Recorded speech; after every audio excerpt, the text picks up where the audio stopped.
नमस्कार, जय हिंद।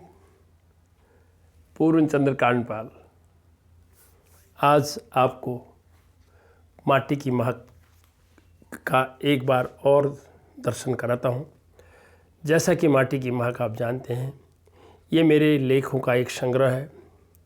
उत्तराखंड का हूँ तो उस धरातल से ही जुड़े अधिकांश लेख हैं इसमें मेरा एक देखा मैंने जो अगल बगल में वहाँ रहा, पढ़ा, लिखा, सब कुछ किया। आज भी हैं, जाते हैं, आते हैं, रहते हैं।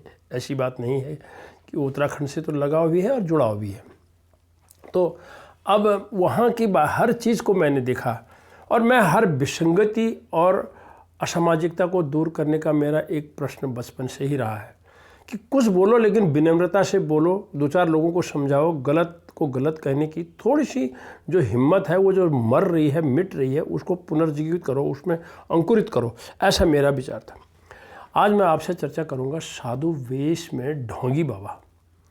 आप उत्तराखंड को अच्छी तरह से जानते हैं। वहाँ पर उत्तराखंड ही नहीं, कुछ अधिकांश पर्वतीय राज्य हैं हमारे देश में। 11 पर्वतीय राज्य है, तो उत्तराखंड भी एक है उसमें। तो हमारे यहाँ जो ये ढोंगी बाबाओं की मैं चर्चा आज करना चाहता हूँ।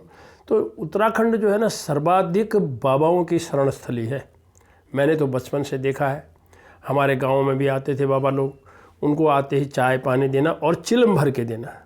उसके बाद उन्होंने चिलम में अपना हिसाब कुछ डालना, कुछ बूटी डालना, उसको शिव जी की बूटी कहते थे, कोयले डालना और कलियाँ उड़ाना, खाना पीना करना और अपना निकल लेना। बस साधु निकलता चला गया और कई लोग उनके चचेले भी बन जाते थे।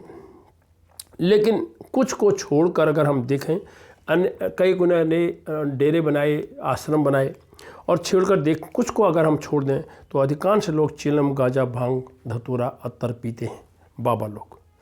और प्रमाण के तौर पर मैं 2012 के कुंभ की बात आपको करूं कि हरियाणा में एक जगह है जींद, वहाँ का एक बंदा, उसको पता था उत्तराखंड में अगर कुंभ हो रहा है हरिद्वार में तो मेरी चिलम बिकेंगी। उसने 1 महीने में कितनी चिलम बिक सकती हैं उतनी वो कुछ हज़ारों चिलम लेकर के अपना वहाँ गया। आप यकीन नहीं करेंगे, 15 दिन के अंदर में वो जींद का व्यक्ति सारी चिलम बेच करके आ गया। इंटरव्यू लेने वाले से जब पूछा गया, बोला भाई तेरी चिलम खरीदी किसने? उसने कहा मेरी सबसे अधिक चिलम बाबाओं ने खरीदी। मैं इस बार डिजाइनर चिलम ले गया था, वो भी सारी मेरी बिक गई और इतनी जल्दी वो वापस भी आ गया। तो वो चिलम किस लिए लगते हैं? घर में टांगने के लिए थोड़ी लेते हैं या गुलदस्ते में सजाने के लिए थोड़ी लेते हैं। चिलम है तो सुल्पा है, सुल्पे में कल्ली उठेगी। तो वो वहाँ इसको शिव जी की बूटी करके इसका प्रयोग करते हैं। अब मैं उत्तराखंड की तरफ अगर चलता हूँ तो वहाँ पर ना बाबाओं को जो है ना महिमा मंडित कर देते हैं लोग। मैं अभी आपको सूक्ष्म में बाबा की एक बात बताता हूँ। एक नापने वाले बाबा, उसको वहाँ की लोकल लैंग्वेज में कहते थे, स्थानीय भाषा में कहते थे नापनी बाबा, यानी नापने वाला। वो बाबा जी कौन थे?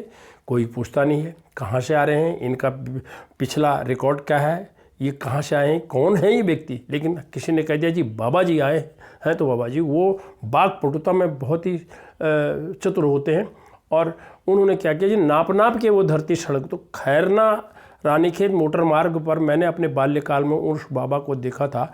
और वो क्या करते थे, हाथ में एक छोटा सा बैटन लेकर के लेटना, फिर जितना लेट के उन्होंने कवर किया वहाँ पर एक रेखा मार देनी, फिर वहाँ तक पैदल जाना, फिर लेटना, फिर रेखा मारनी। यानी ज़मीन को अपने शरीर के हिसाब से नापते चले जाते हैं। और पीछे से हमारे लोग हारमोनियम बजा रहे हैं, ढोलक बजा रहे हैं, खड़ताल बजा रहे हैं, चिमटा बजा रहे हैं, मजीरा बजा रहे हैं और राम धुन लागी, गोपाल धुन लागी, ये सब चल करके बाबा जी का महिमा मंडन हो रहा है। आगे जाकर के काफ़ी दिनों तक रोज़ आना, वो जितने दिन चले, और वहीं उन्होंने अपना आश्रम बनाया, खूब खाया पिया, रात को वही बातें हुई, सब कुछ हुआ, स्थानीय लोगों ने उनका। और जब दूसरे दिन आगे बढ़े, फिर इसी तरह बढ़ते बढ़ते बाद में काफ़ी दिनों के बाद जोशीमठ में वो बाबा पकड़ा गया। और क्योंकि वो हमारे दुश्मन देशों को संदेश दे रहा था। हमारे भोलेपन का, हमारे सीधेपन का ये विश्वास कर लेना, ऐसे ही किसी व्यक्ति को कोई कह दे कि बाबा जी आए हैं, मंदिर में आए हैं, मंदिर में बैठे हैं, डेरे में बैठे हैं, ये हैं और वो हैं, तो हम उनको कैसे यकीन कर लें? कभी कभी इन बातों को हमें सोचना चाहिए। इसी तरह से गगास नदी के किनारे पर भी, एक मंदिर के किनारे पर भी एक बाबा ने अड्डा जमाया। इसी तरह से उन्होंने, स्त्रियों ने, महिलाओं ने, पुरुषों ने, बच्चों ने जाना आना शुरू किया। और जाने के बाद जब वो वहाँ स्थापित हो गया तो उस बाबा ने क्या किया, रात को वो वहाँ से उठ करके इधर उधर जा करके लोगों के दरवाजे भड़बड़ाने लगा रात को। लोगों ने कहा ये रात को बोला जी मेरा कोई ताल बेताल आता होगा, मेरे साथ तो बड़े बड़े भूत भयंकर चलते रहते हैं। लेकिन जब एक दिन कुछ लोगों ने उसको मचान से देखा कि ये बाबा रात को ऐसी हरकत करता है, फिर उसको लोगों ने वहाँ से पीट पीट के भगाया। अर्थात आज के इस एपिसोड में मैं इतना कहता हूँ, ढोंगी बाबाओं से बचिए।